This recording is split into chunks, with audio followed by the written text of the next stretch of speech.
नमस्ते, स्वागत छ यहाँहरूलाई मेरो च्यानलमा।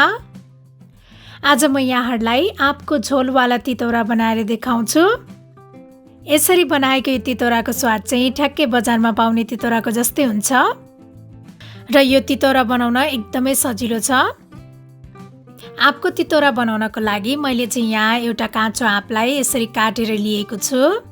आँप चाहिँ यहाँहरूले आफ्नो आवश्यकता अनुसार लिनुहोला। अब यसलाई चाहिँ 5-6 घण्टाको लागि घाममा सुकाउनु पर्छ।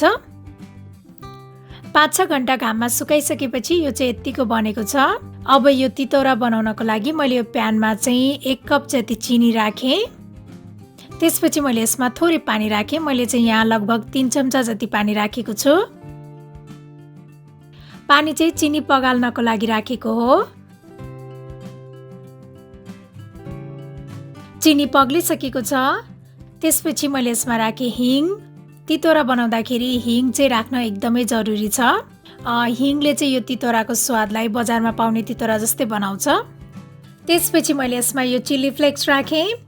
यो चाहिँ यहाँहरूले आफ्नो स्वाद अनुसार राख्नुहोला। अनि त्यस्तै स्वादको लागि मैले यहाँ थोरै बिरे नुन पनि राखेको छु। सबैलाई राम्रोसँग मिक्स गर्ने अनि यसलाई चाहिँ एकैछिन पकाउनु पर्छ।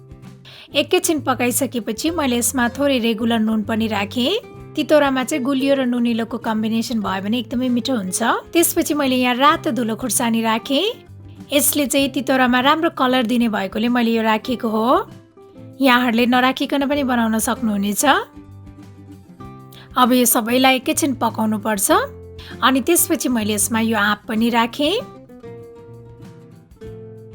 सबैलाई राम्रोसँग मिक्स गर्ने।